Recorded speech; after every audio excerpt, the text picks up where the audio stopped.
Social media पर जैन समाज के सबसे लोकप्रिय जैन न्यूज चैनल महालक्ष्मी की ओर से आप सभी को सुपर संडे पहला रविवार आ गया है। बस 7 तारीख आज, फिर 16 और फिर 21 तारीख सादर जय जिहाद तारीखें तो समझ जाइए आप। और आप बात कर रहे हैं इन्हीं के बीच में आपसे कि दिल्ली के अंदर शीघ्र सुबह और शाम सोने की गिन्नी और चांदी के सिक्कों की बरसात होने वाली है।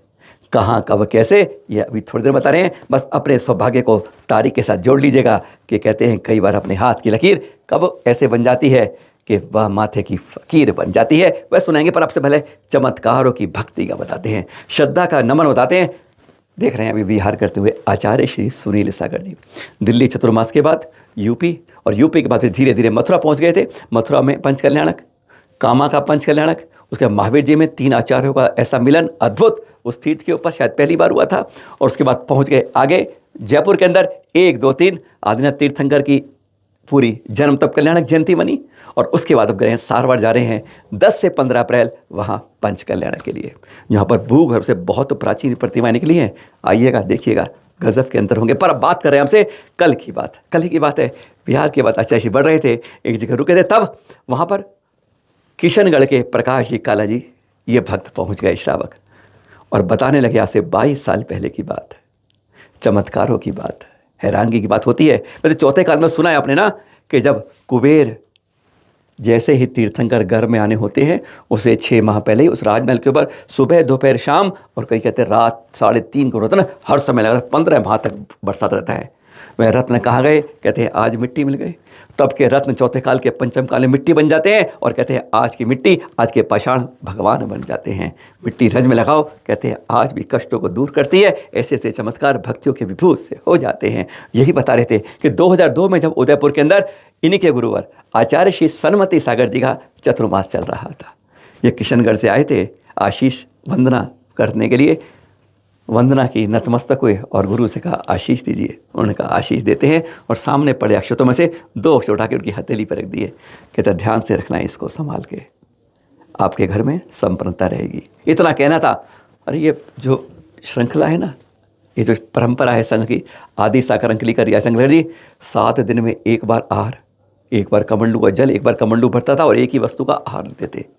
उनके शिष्य बने महावीर कीर्ति जी 18 भाषाओं की, यानी पशु पक्षी की भाषा भी जो पढ़ लेते थे, ज्ञान लेते, ऐसे गजब के महाज्ञानी थे। उनके वात्सल्य रत्नाकर कहते हैं हम विमल सागर जी महाराज, इतना वात्सल्य कि आज भी दिलों के अंदर वह रहते हैं।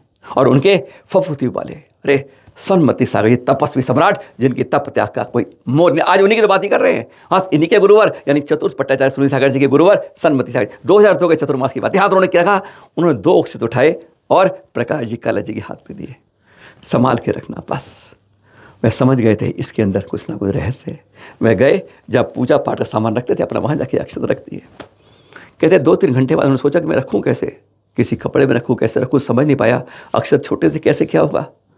उन्होंने खोला और फिर देखा, आंखें खुली की खुली रह गई। अरे अक्षत है ही नहीं वहाँ पर, और जहाँ पर कोई मोती नहीं, वहाँ 2 मोती उसी चावल के आकार के बड़े मोती बन गए थे, जो आप ये दृश्य देख रहे हैं, जो कल उनको संभाल के सहेज के लाए थे। कहते जब से ये हमारे घर में है, हमारे घर में शांति का वातावरण है, संपन्नता पूरी तरह है, हम आत्म रूप से आज पूरी तरह आर्थिक मजबूत हैं, और बहुत प्रसन्न रहता है पूरा परिवार।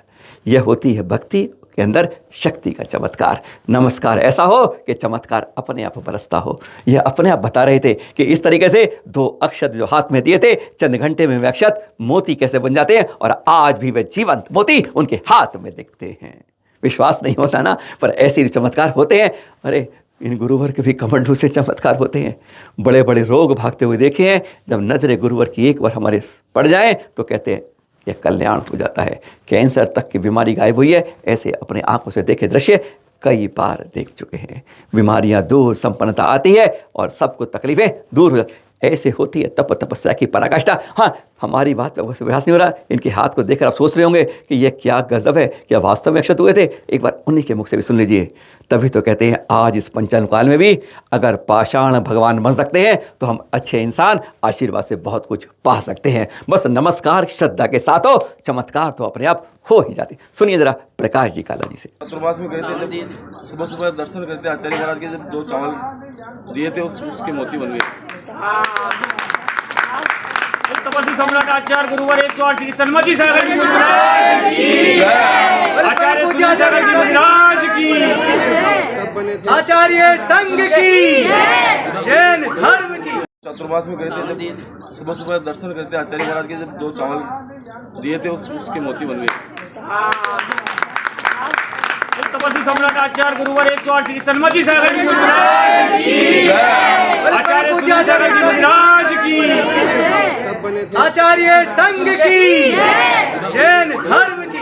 मेरे हाथ में आप मोती आए, आचार्य सुनील सागर जी महाराज। उसके बाद इन लोगों की बहुत तरक्की हुई। मेरे पास भी आचार्य अभी दिखाएंगे, एक मिनट। पहचानिए कौन, रात्रि का दृश्य और ये वैयावृत्ति का सजय। यहाँ शाफक नहीं कर रहे हैं, 3 साधु आपस में करें। कितना गजब का दृश्य है। अरे हम ज़्यादा दिमाग बताइए, पहले होता कुंडलपुर का दृश्य है, पर कौन कौन से संत है, बस यही तो भक्ति का है। यही तो सवाल आपसे पूछ रहे हैं। पहचानिए ज़रा, पहचानिए कौन। आपको ज़्यादा उत्सुकता हो रही होगी, बता दें। न्यायपक्षमण समता सागर जी की वैयावृत्ति कर रहे हैं। न्यायपक्षमण सुधा सागर जी और मुनिश्री प्रमाण सागर जी। जब ऐसे दृश्य देखने को मिलते हैं तो वह तो कितने भावुक होंगे, हमारे आंखों से आंसू आनंद में छर छर करके बरसने को जैसे आतुर हो जाते हैं। इन दृश्यों को देखकर गजब की वैयावृत्ति है, और शावक तो उनको देखकर कहते हैं नतमस्तक श्रद्धा में समर्पित हो जाते हैं। ऐसे भाविल दृश्य देखकर चरण युगल देख रहे हैं आप। ये कुंडलपुर की ओर आते हुए हर संत के चरण कुछ इसी तरह दिख रहे हैं। छिले पड़े हैं कांटों के कारण, निशान पड़ गए हैं, सूज गए हैं, कट गए हैं, फट गए हैं, और तब भी धड़ धड़ धड़ बढ़ते जा रहे हैं कुंडलपुर की ओर।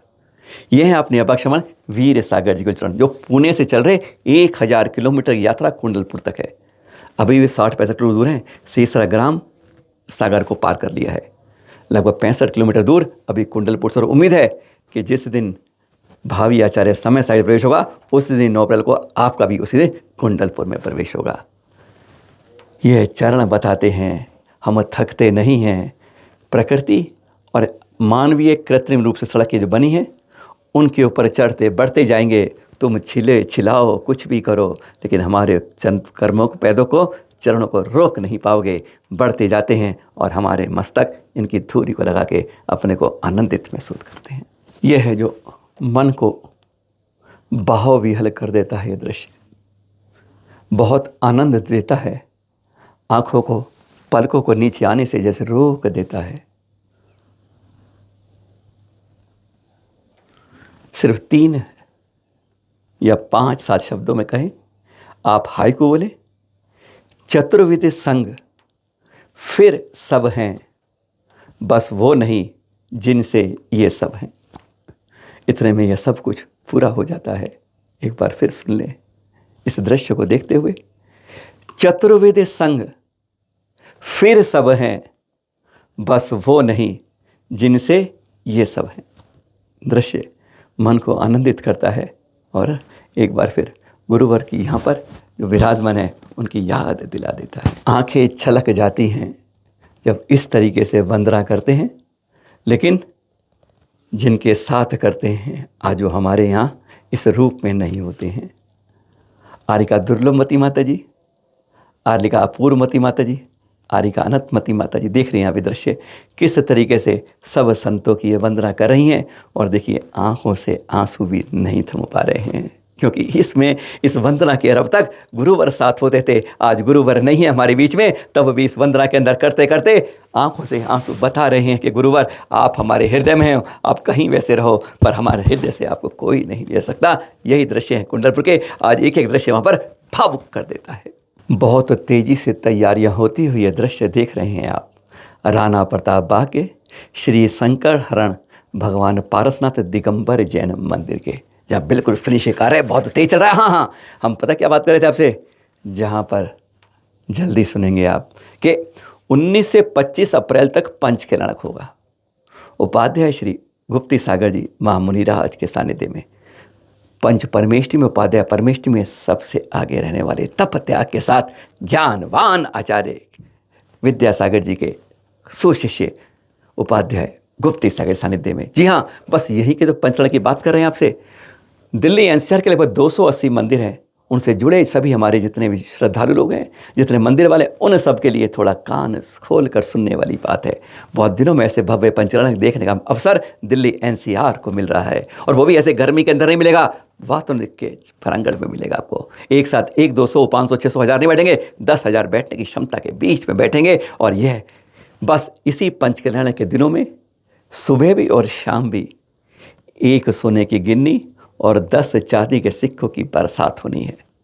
जिसका सौभाग्य है, उसके सौभाग्य इंतजार कर रहा है।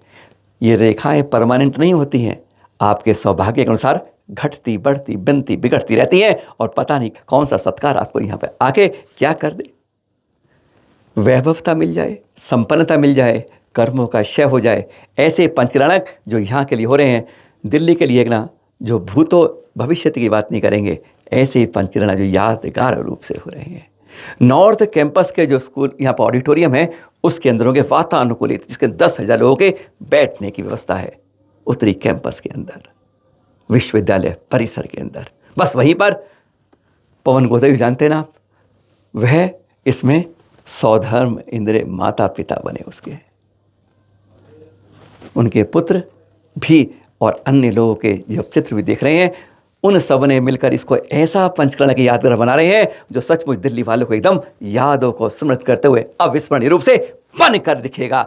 एक बार से वह यादगार बनेगा जब राणा प्रताप का मंदिर ये जो बन रहा है, एक गजब रूप में सबके सामने आकर उस नए कल्पनाओं को संजो कर करेगा। हमारी संस्कृति वैभवता के लिए 19 से 25 अप्रैल राणा प्रताप के पंचकल्याण मंदिर में संकटहरण पारसनाथ दिगंबर जैन मंदिर के उपाध्याय श्री गुप्ती सागर जी के परम सानिध्य में है ना अवसर। बस याद रखिएगा, तारीख वारीख सब आपको मिली है यहाँ देखने के लिए, संपर्क सूत्र भी है, कुछ लाने की ज़रूरत नहीं आपको। नंबरों पर संपर्क करिए, आपके ठहरने की, खाने की, पीने की, रहने की और पहनने की सब व्यवस्थाएं यहाँ पर आपके लिए उपलब्ध हैं। बहुत रूप से, सुचारू रूप से है कि आपको बस सारे अपने बोझ को बाहर छोड़ के आना है और शांत मन से बस आना है, कुछ साथ नहीं लाना है। बस यहाँ बैठ के अपने मन को, वचन को और तन को, मन वचन काये से बस यहाँ आ जाना है। बस उसके बाद कहना है, अपने को इस तरह छा जाना है कि कर्मों का क्षय क्षय क्षय निर्जरा होती जाए। फिर मिलेंगे आपके पास, कुछ नई जानकारी मिलती रहेगी सुबह शाम 8 सादर जय जिनेंद्र के साथ।